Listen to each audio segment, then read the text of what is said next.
Sa isinagawang programa ng mga mambabata sa isang eskwelahan sa Quezon City, binigyan din nila ang kahalagahan ng masustansyang pagkain para sa mga kabataan. Ang detalye sa report ni Jap Regala. Personal na nakiisa ang ilang mambabatas sa pamamahagi ng saya sa Manuel L. Quezon Elementary School ngayong Huwebes. Dito, namahagi sila ng hot meals para sa mga estudyante na nasa eskwelahan. Nakiisa rin ang Tingog Party List sa naturang event kung saan namigay rin sila ng pagkain sa mga bata. Binigyang diin naman ni Deputy Speaker at TUCP Party List Representative Raymond Mendoza ang kahalagahan ng naturang event. Anya, malaking bagay ang ganitong programa para sa mga bata. It highlights that it will be a regular program for us 60-plus congressmen. Why? Importante yung nourishment, yung pagkain.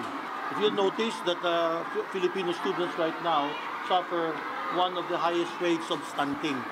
And this is ceremonial. It should be nutritious food. Ayon pa kay Representative Mendoza, kailangan din ng mga bata ang mga masusustansyang pagkain at hindi junk foods. Food is regularly to highlight and to make it aware na talagang nutritious na pagkain, hindi yung junk food. Diba? Hindi yung mga soft drinks, dapat naman organic na pagkain. Why? Because one day, there will also be workers in this country, leaders in this country, na kailangan natin na psychologically and mentally fit sila when they grow up. Ayon naman kay Nanay Party List Representative Flora Belliatco, mahalaga ang pagkain sa mga bata lalo na sa umaga.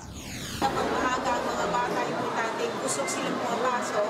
So para at least maayos silang makakapag-focus sa pag-aaral nila. Samantala, tiniyak naman ng mga mambabatas na gagawin nila itong regular na programa para maibsan ang kakulangan ng mga bata sa nutrisyon. Bukod sa mga pagkain, nakipagkumustahan din ang mga mambabatas sa mga estudyante at mga guro sa naturang eskwelahan. Para sa totoong balita sa Bagong Pilipinas, Jap Regala, Congress News.